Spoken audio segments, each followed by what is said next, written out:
يا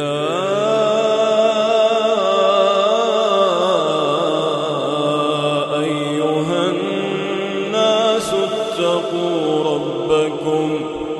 الحمد للہ وکفى وسلام علی عباده الذین اصطفى اما بعد۔ محترم اور سامعین کرام، آج میں آپ حضرات کے سامنے تراویح کے ان 5 بڑے مسائل کو بیان کروں گا کہ اگر ان 5 مسائل کو تراویح شروع ہونے سے پہلے امام صاحب اگر اپنے مقتدیوں کو اس 5 مسائل سے آگاہ نہیں کریں گا تو بڑی مشکلات کا سامنا کرنا پڑتا ہے۔ اس لیے اس تراویح کے لیے صحیح رہنمائی کا وقت یہ ہے کہ آپ تراویح شروع ہونے سے پہلے بتا دیں کہ یہ 5 مسائل بہت اہم ہیں، پھر اس کے جزئیات نکلتے ہیں وہ آپ وقت کے طور پر بتاتے جائیں، لیکن یہ 5 بڑے اہم مسائل ہیں، اگر اس میں غلطی ہوتی ہے تو آپ کی تراویح کی نماز ہی صحیح نہیں ہو سکتی۔ تو 5 مسائل میں آپ کو اسٹیپ بائی اسٹیپ بتاتا جاؤں گا، آپ اس کو بغور سماعت فرمائیں اور اپنی تراویح کو جو ہے ایک مقبول عبادت بنائیں۔ تو میں آپ حضرات کے سامنے پہلے یہ بول دوں اور یہ بات واضح کر دوں کہ یہ جو موقع آتا ہے تراویح پڑھنے کا، اس میں بہت ضروری ہے کہ ان مسائل کو ہم غور سے سنیں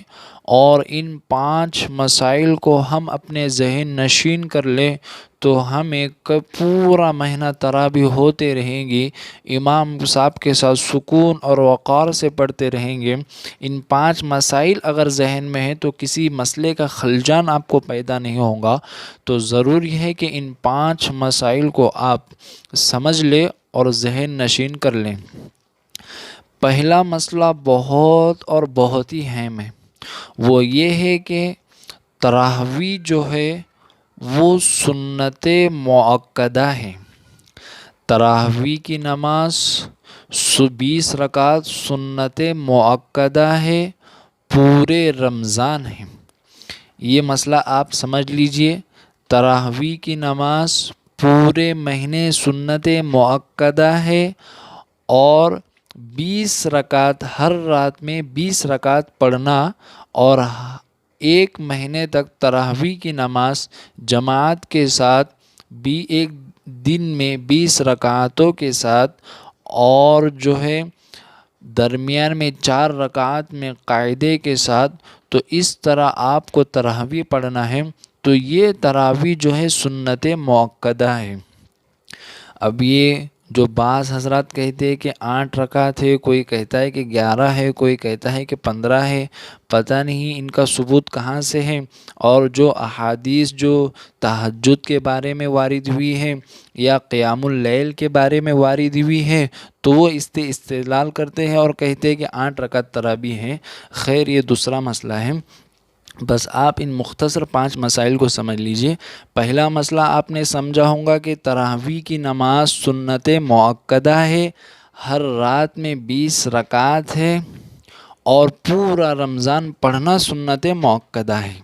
تو یہ پہلا مسئلہ آپ سمجھ گئے، اور آپ یہ مسئلہ اس کے ضمن میں یہ سمجھیں کہ ہم تراویح سے زیادہ قرآن کریم پر زور دیتے ہیں۔ یہ مرض لوگوں میں آ گیا کہ تراویح کو چھوڑ دیتے ہیں، اس کے بدلے ایک ایسا حافظ ڈھونڈتے ہیں جو ہمیں قرآن سنائے، اور اس سے یہ کہتے ہیں کہ بھائی 10 دن میں ختم کر دے اور ہماری چھٹی کر دے، جبکہ میں نے کہا کہ تراویح کی نماز جو ہے وہ سنت مؤکدہ پورا رمضان ہے، 10 دن میں آپ کی سنت مؤکدہ ادا نہیں ہوں گی۔ میں کہتا ہوں کہ جو اس طرز پر اگر یہ عمل کرے گا کہ وہ 10 دن میں پڑھ کر چھٹی کر لیں گا، تو اس کے لیے یہ کہنا پڑے گا کہ آپ نے جو ہے ایک غلط فائدہ اٹھایا حافظ صاحب سے اور گناہ میں مبتلا کر دیا کہ آپ نے 10 دن پڑھ لیے اور 20 دن آپ اپنی مرضی کی نماز پڑھ رہے ہیں۔ تو تو اس سے سمجھ میں آیا کہ قرآن کریم پورے رمضان میں ختم کرنا یہ فقط سنت ہے، یہ سنت ہے، تاکہ لوگ پورے سال پڑھتے نہیں تو اس کی مبارک راتوں کی برکت سے، اس حافظ صاحب کی برکت سے جو ہے آپ مکمل قرآن تراویح میں سن سکے، تاکہ آپ پورے سال نہ پڑھ سکے، جس کی وجہ سے رمضان میں آپ پورا قرآن سن سکے، اس کی وجہ سے اس کو سنت قرار دیا گیا۔ لیکن آپ قرآن کو زیادہ زور دیتے ہو اور تراویح جو اصل سنت مؤکدہ ہے اس کو ترک کر دیتے ہو، بڑی نامعقول بات ہو جاتی ہے۔ تو پہلا مسئلہ آپ کو سمجھ میں آیا کہ تراویح کی نماز سنت مؤکدہ ہے اور پورا رمضان پڑھنا سنت مؤکدہ ہے، اور ہر رات میں 20 رکعت پڑھنا ہے، 8 رکعت، 11 رکعت، 15 رکعت نہیں پڑھنا ہے۔ یہ آپ کو پہلا مسئلہ سمجھ میں آیا ہوگا۔ وآخر الدعوانا ان الحمد للہ رب العالمین۔